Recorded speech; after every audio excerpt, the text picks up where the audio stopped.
Today we welcome to Applause the Musician Project. This is a project that is dedicated to exploring the unique stories of musicians who have dedicated their lives and their art and their craft to music. And today we have Christian Alberto Restrepo Sanchez, who was born in Colombia. And Christian started playing the piano at 14 years old under the guidance of Gustavo Isas.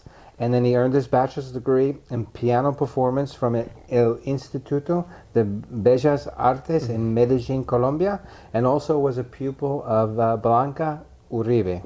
In 2010, Christian obtained his Master's of Music degree in piano performance from Sam Houston State University as a student of Sergio Ruiz, and in 2014, his Doctor of Musical Arts degree as well. Dr. Restrepo has performed internationally in countries such as Colombia, Bolivia, and of course the United States. Christian has received several prizes in piano competitions, such as the Chopin National Competition in Colombia. Dr. Restrepo has taught piano since the age of 15 to private students. At 17, he was appointed professor of piano at the Instituto de Bellas Artes in Colombia, and then from 2001 to 2008, that was when he was actually appointed as the piano professor at the Bellas Artes in Colombia, and then from 2006 to 2008, he was professor of piano and accompanist at, and I'm going to destroy this, Antioquia University, one of the most important and prestigious music schools of Colombia. From 2008 to 2010, Dr. Restrepo taught piano class at Sam Houston University, and then from 2010 to 2014, and I hope you're following this, he was one of the professors of piano in preparatory and continuous studies at the University of Houston, professor of class piano in the same institution. Then in 2015, Dr. Restrepo, a Christian, is incorporated to the faculty of the Houston Community College as a professor of piano composition. So you've done quite a bit. Yeah, a little bit, yeah. Plus performance, plus composition, absolutely. yes. Christian, welcome. And most importantly, I know that Maggie's been in the piano business for about 25 years. So she's worked with musicians and composers and sound engineers. So she's seen and heard a lot of music. She heard you play, and she called me right away. And she said, Jerry, this person plays the piano as if it's a part of his body. Just masterfully. So, and we decided, I wanted to reach out as fast as I could to get you to tell your story. So, Christian, welcome to Applause the Musician. Thank you so much. And we would love to begin just by let's start at the beginning, because there's so much in your background. When and why did you start playing? What drove you to be a pianist? What drove you to music? It's very interesting. I didn't care that much about music at all when I was a kid. I was just those kids running, having fun with friends. And I remember one day, I was 7 years old. I found this old cassette. And I didn't know what it was. I just played it in the cassette player. They don't exist anymore. You're dating yourself. Yeah, I'm dating myself, yeah. And it was piano. It was piano music. And it happened immediately. I mean, something clicked here in my brain, and the first thing I thought was, I have to play the piano. I was 7 years old. And I was so crazy about performance, I was so crazy about the instrument, that I remember practicing for 2-3 hours. I didn't have a piano back then. Practicing on a board. So no keyboard, something as simple as this, just doing that for 3 hours. That's incredible. Just listening to recordings and trying to imitate the rhythm. I was just passionately crazy about music, and that's how everything started. And that's how it started. Was anyone in your family musical? Yes. Yeah. The only person who was a musician, not a professional musician, but a really good guitar player, was my grandfather. Your grandfather? Yeah, who I love with all my heart. He passed 4 years ago, And he was always so proud of me because, of that. He Of felt musical. like he passed something. Fantastic. Because he and I were practically the only musicians. Well, my grandmother, her brother was also a guitar player, but my grandfather was like the one. So I can imagine in a Latin family, it's very close, right? And then with music, it's natural. It's Yes? just, yeah, it's natural. Definitely. Good. And was there any specific music that you listen to? Yes. My passion is classical music. Classical. It's okay. as simple as that. Since I was 7 years old, that was my music. That's what I liked. Was there a particular or specific composer, style, epoch of music? Let's say Romanticism, 16th century, 17th century, moving on through that? Very nice question. Although I like classical music, that's what I like. I love all genres. I think they all have something very special to offer. And I have felt that love for all genres since I was 7. The thing is that classical was always the one driving my life. But when we talk about jazz, contemporary music, pop music, rock and roll, all this for me is just gorgeous. It's just gorgeous because it's all part of this big universe called music. Absolutely. Any musicians that you admire, your composers that you admire? Yes. Number one composer for me is Bach. Johann Sebastian Bach. There is something in his music that just touches you. Yeah, it's not only because it's extremely well done, there is something spiritual that goes beyond the notes, that takes you from this place to this one, and then brings you back. Transcendent. It's just phenomenal. Have you become a student of his music? Oh yeah. Yeah. Yeah, you have to. It's very personal though. I don't want to say that you have to play Bach if you want to be good. But it definitely gives you something that makes you stronger. So you evolved as a musician, as a composer. So you started, let's say, with Bach, and then you've realized as you looked at other and listened to other composers that you've come back to Bach. Is that where you've kind of been with that? I never tried to escape from Bach. I always knew Bach was the foundation for any style of music, any genre, any. That doesn't mean that you don't look at any other composer. There are so many fantastic composers, not only in the classical, not only in the romantic era. Today, we have composers that truly move you, that they have something powerful to say. If I may, in Colombia, we have Mauricio Arias, fantastic composer. We have Juan Domingo Córdoba, great composer. What type of genre would that be? That's interesting. Mauricio Arias is classical music, contemporary style. It's very interesting. Composer. Juan Domingo Córdoba, Colombian music. Cumbia. Pasillos, bambucos, very Colombian. Sandra Arboleda, tango. So exactly, and here in the United States, we have, for instance, Alejandro Basulto. He's from Mexico, and his music is just this perfect mixture of different styles and genres. We have Jimmy Lopez from Peru, who lives here, fantastic. My God, so many good music.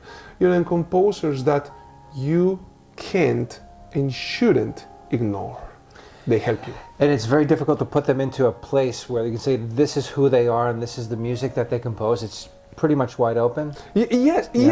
And what I like about all these composers is that they all have something very specific to say. That for me as a composer myself helps me a lot to rediscover and move on to other worlds. Yes. And you can pass that on to your students as well. That's the idea. Yeah. That's what a teacher does. Just keeping it wide open. Yeah. I don't want my students to do as I say. I don't want machines reproducing what I say to them. So I put the program and then you do it. No. I give them tools to discover ways, to grow, to discover something that maybe I don't see because I'm a different person. So I just make sure they get the tools. In piano, good technique, composers, theory. Then they start discovering their new own worlds. path. I don't want them to play the way I do. I mean, what is the point? That's boring. Yeah. You know, I give them tools. Of course, there are some standards. Yes, of course. But at the same time, the beauty of music is that freedom that you have as a human being of respecting the composer's wishes, but at the same time, how you understand those wishes. Do you feel the composers wrote the music, built the music that way, so that you as a composer, as a professional pianist, understanding music theory, that you can interpret it, that it should be interpreted? That's a tough question, because that has to do with the own mentality of the composers. Okay. I don't know what Beethoven had in his mind, if Beethoven thought it has to be this way, or if Mozart said it has to be this way. I know of composers who has to be played the way they wrote it, and they're not willing to be flexible. I know composers who are willing to change things. I myself, if the performer discovers a dynamic, a tempo, something that makes the piece better, if I like it, I say, you know what? I like your idea better than mine. Would the highest accolade to yourself, so you're composing music and Yes. then another musician, performer, takes that music and says, I want to play it differently. Mm-hmm. Is that? I have no problems with that. Okay. Because the idea, though, is that if he wants to perform the piece differently, the idea is not to destroy the message I had in mind. If it's a piece that is trying to communicate sorrow, for instance, I want to keep that idea there. The idea of sorrow or happiness or joy has to be there. Now, if the performer sees a forte, so playing loud, and he wants to do it a little bit louder, and he goes with the message that I'm trying to convey, by all means, go for it.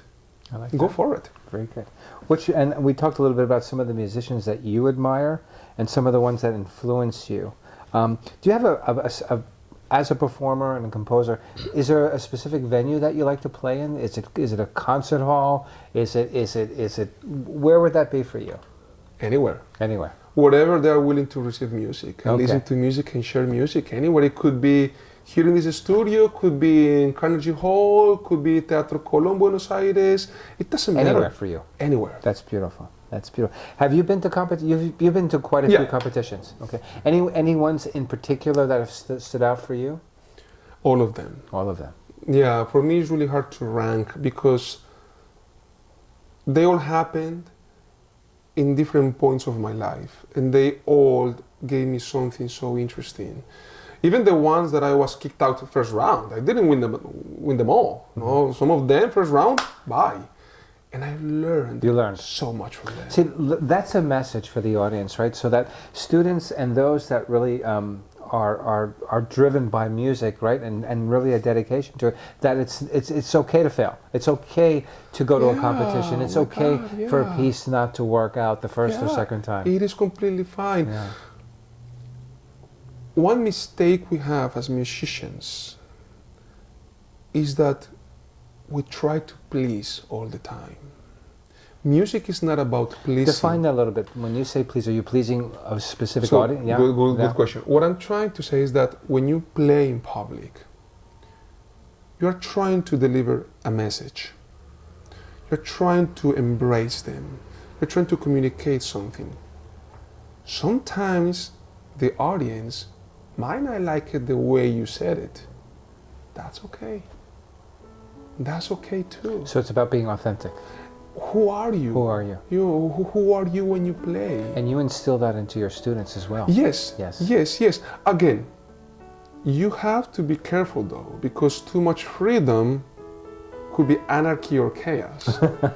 It's not about Well said. that. It's not about that though. It's the balance. Have you had mistakes in your performances, and how do you recover? Still. Oh yeah, I'm a human. Yes. And I think that's important for students and those practicing music and those even at an advanced stage of their music journey, that if you make a mistake, you make a mistake. But it's like life itself. You make mistakes in life and you're gonna make them till the last day of your life. That's right. So in music, when a mistake happens, all you can do is go on. That's all. That doesn't define who you are. A mistake doesn't say you are good or bad. A mistake shows you are a human. Human. Vulnerable. That's all. You were vulnerable. You learn and you move on. What advice would you give to someone that is looking at this and saying, you know, something inside of me says, like yourself, I listened to something, I've heard something, and I want to play. What kind of advice? How do they get started? How does the passion, like with you, when you started so young, what advice would you give? Don't be afraid of doing it. And I don't want to say it's going to be easy. I don't want to say it's going to be hard. Whatever happens, if you have it in your heart, in your soul, if you feel it's true, if you feel it's strong in you, is this fire burning you, go for let it burn. Yeah, go for it. Go for it. How much do you practice? How often and how much do you practice, let's say, in a day and a week? Sometimes I get to practice all day long. Sometimes I get to practice 1-2 hours. You know, now, because now of course you're busy and all that stuff. So one thing you learn is to practice. Because sometimes you have just 1 hour. So how do you invest that hour? That's right. You don't have the time to goof around. You need to be practical and know how to practice. So how do you do that with your students? So your students who, in today's modern world, right, they're pulled in 1,000 different directions. So now they come and they say, you know, I've got, you know, football, and I've got, you know, soccer, and I've got family, and I've got school, and I've got to give an hour to Christian. How do we do this? You have to be clever. Share that cleverness with us. Well, I will, and it's not a mystery. You cannot treat all your students the same. Why? Because we are all different. Sure. You have to find a way to connect with them, to connect with the activities they do, with the mind they have, with how they approach things. And once you discover that, you discover your strategy. So it is really hard to give you a general idea because, again, all worlds and universes are different. But what you can communicate is the passion for it. And how do you do it? Showing respect to the student, showing professionalism with what you do, and love. You don't have to fake it. They feel it.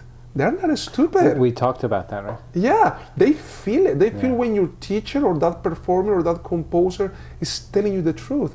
And when they feel it, it's natural. They go home and they do it. And you'll notice that too when they come back. Yes, of course. Of course, yes.